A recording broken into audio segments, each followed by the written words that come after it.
ATG Rel Terrell here, back with another review, and I'm here to address all you butthurt Indiana Jones fans that's been mad since Dial of Destiny back in two. I'm sorry, this is Dial of Destiny. Crystal Skull back in 2008, I believe that came out, and it's 2023. Indiana Jones and the Dial of Destiny is out. Old man Harrison Ford is back at it again. I think he just wants to die being Indiana Jones at this point. But I seen the movie early, got to do a press screening, and I'm here to tell you all about it. Was it good? Did you like it? Is it as bad as people claimed it it's gonna be? Do people just want to just hate on something for no reason? Can't enjoy the movie? We're gonna talk about that. So this movie, the Indiana Jones 5. Indy races against time to retrieve a legendary artifact that could change the course of history. That is the tagline. That is the premise for this. Don't not gonna give too much away here.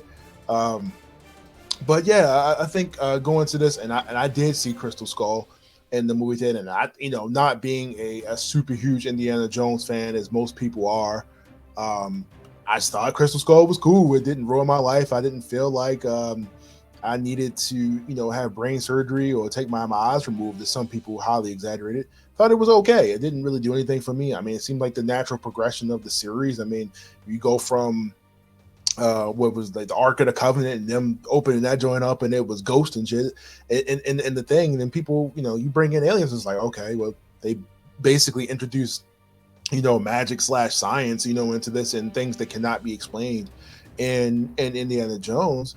This is basically what it is, and they even go about saying that there are some things that just, I don't believe magic is real, but there's some things that just cannot be explained that may be more highly advanced science, or just certain things in the world that you can't exactly put your finger on. This time around, we have, of course, Harrison Ford is back as Indiana Jones. Be weird if he wasn't. We got Phoebe Waller-Bridge. We have Mads Mikkelsen coming back as our villain here, and Antonio Banderas is also in the movie. He's credited in the movie, so not a spoiler there. We have Karen Allen, and we have our new Toby Jones is in this. He is playing Basil Shaw. We have our new sidekick hero, small hero. I want to get this name right. It's Ethan Isidore. He's playing Teddy. And does a pretty good job, man. I mean, kid actors. I'm always a little skeptical about them, not doing as good of a job as they probably should. But no, he actually does hold down the movie. Obviously, seeing Phoebe Waller-Bridge. I mean, she, from Fleabag and a couple of the scripts that she's written when she's done the 007. She wasn't in the movie, but she helped write the script for the movie. I was a little nervous about what we were going to get from this movie with her in it. She's playing Helena Shaw, and I got to say, like, she does a really, really good job. She's basically not what you expect in this movie. I was expecting she's supposed to be Indy's granddaughter in this, and I was expecting probably something else, but then I got something that I didn't expect, if that makes sense. But she does a pretty good job here. Her and Teddy, teamed up together. They do their thing all around the world, and she takes something from Indy that she shouldn't, and let the chase begin. They do something that Disney, I think, is I don't want to say they're abusing, because they kind of have no choice but to use it, especially when you're dealing with somebody that's like 80 years old. They're using the de-aging tech to kind of give you like a younger Indiana Jones, and I don't think it was bad. They have a scene at the beginning of this, and you see it in the trailer where they're on the train, and I think de-aging works really well when it's not as bright. And when you have like a little bit of darkness, but it's not like full sunlight, you're out in the day, de-aging works pretty well when you have somewhere to kind of hide some of the CGI. Now, I think when you move too much, I think that's where a lot of it comes into focus. But I thought they did a pretty good job with like the younger Indiana Jones, and Indy reprising his role. Supposedly Harrison Ford got in like shape in this. I mean, I guess they have like a scene in the movie where he has his shirt off for like 5 seconds. Um, but you can definitely tell me he put on a little bit of tone there, which I appreciate. You gotta come back. You do the last one, hopefully the last one, because I can't see. Man, we're gonna have this guy in a wheelchair at this point. But luckily, you see yourself, be the hero that you want to be. You get to ride this out the way you want and end it. A lot of people probably watching this, probably wondering like, okay, how did they address the whole Shia LaBeouf thing? I'm not going to tell you that here. I'm going to have to see the movie, but it does get addressed because he is not in this movie. Don't go looking for him. There's no surprise. Shia LaBeouf's not in the movie, but it does get addressed as to what happened and where he is. I really like all these movies have like a gimmick or something that really it leads up to like what the reveal is at the end. I really like the reveal of what the Doll of Destiny is, and I thought they really used that very well. The third act of the movie I thought was really well done. I don't have any complaints, but I mean probably like some of the pacing we probably could have cut out a little bit. But I thought I really liked the Doll of Destiny.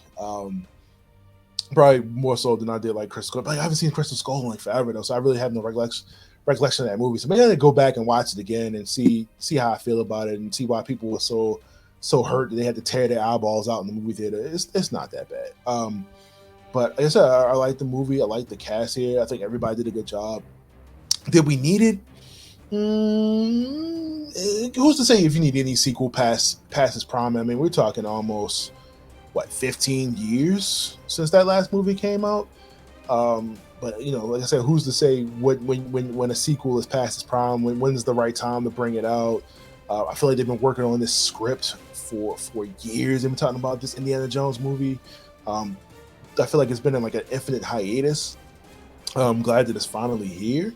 Because like I said, it wasn't that bad. I know like going into when I went to see it, that I had kind of had some early screenings that got put out, and people were saying that it was worse than Crystal Skull, and that they maybe Crystal Skull wasn't that bad. Look, I mean it's honestly not bad. I had a good time. After suspended disbelief of Harrison Ford running around, which he is not running like that at all. The man's old. There's a couple scenes where he had to climb things, and I was just like, this guy's not Tom Cruise. Let's calm down. But other than that, I mean, I think because this movie takes place in the '60s, Indiana Jones feels like a relic out of time sometimes, where like he's kind of interacting with the world as it is now, and I think that's purposely done. This is directed by James Mangold, who did Logan, by the way. It's purposely done to show kind of him like kind of being a dinosaur out of time, being this relic out of time, and I'm pretty sure that's like the overall theme where he kind of just doesn't fit into the world that we are in now and in 1960s. They do a really good job of kind of like really, like I said, really just tapping into a lot of that and showing the limitations of what he can do now. Helena, played by Phoebe Waller, not only is she funny because she's naturally talented, funny, she does a really good job, and she gets into a lot of actions, a lot of punching here, a lot of running because that's Indiana Jones, a lot of punching and running and shooting. That is Indiana Jones in a nutshell. But I definitely enjoyed the movie. I'm not going to say it's perfect. I don't have the attachment as most people have to Indiana Jones because I've never really, I can't say I've been really a big a fan, but I'm happy it happened. I definitely enjoyed it. It was definitely 2 hours and 20 minutes. But like I said, I mean, once it gets started, you're having a good time. Once you get to the big reveal, once you get to a lot of like what's going on, where Indy is in the world, it's wild. And it feels like this movie's a little bit more mature. Maybe I can go back and watch this movie. I feel like those are PG, but the rating system is like progressively been weird over the years. Like PG-13 is like the new rated R. Rated R is whatever. But I feel like this was definitely felt like it was like pushing the PG-13 because people are dying in this movie. People are like getting ran over. I've seen, like, I swear somebody got their head cut off. It was some impalements in this movie. Indy, oh man, they straight up murder people. And I'm just like, this is Indiana Jones. I'm like, oh man. But it's just the weirdest thing. The only thing I got to say that really annoyed me about this, and it's not even just this movie, it's like this overall theme of movie in general, this like archaeologist, let's find the item, It's us versus the bad guys. The cat and mouse game is, playing Uncharted and Tomb Raider is the bad guys always, they just walk right. You done all the work and they just walk right through it, right? Oh, you didn't found the secret passageway. You didn't found the hidden code. You did all this work. You did put this time in. Okay, dynamite, blow it up. Walk through. Oh, we got planes, the helicopter. We just walk right through that. It's really freaking annoying. Like, and especially like, okay, we found the thing. We put the work in. Oh, we just show up and we just gonna take it. So as other than that, I mean, it's probably like my only like thing that really irritated me about the movie. But that's just the genre in general of like this go around the world and find the thing, yada yada yada. But the mystery of finding it and what it does, and everything is what really brings this movie together. But like I said, the cast is incredible. The classic theme comes into play. You just having a good time. You hear that Indiana Jones theme. I'm about to go back and watch the original movies. That'll probably be my project for this weekend, starting from was it Last Crusade and was I can't remember the titles right now, but like I said, good movie. Don't it, this it was good. I enjoyed it. Don't let these negative reviews stop you from having a good time. Like I said, from my memory, I remember this is better than Crystal Skull to me. But like I said, it's been 15 years since I've seen Crystal Skull. I might have a different opinion after watching it later, but we'll see. But like I said, definitely check it out. Indiana Jones: Dial of Destiny. It's coming out June 30th. Make sure you check it out.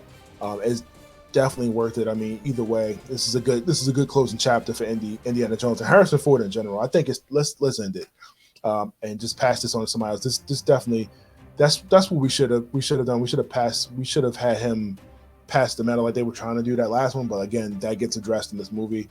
But yeah, like I said, June 30th, check it out. Indiana Jones: Dial of Destiny. Terrell said you like it. Let me know what you think about it once you guys actually watch the movie, or how you're feeling going into the movie. Leave me a comment below, and I'll be glad to talk to you. But other than that, see you guys for another review, and I'll see you next time.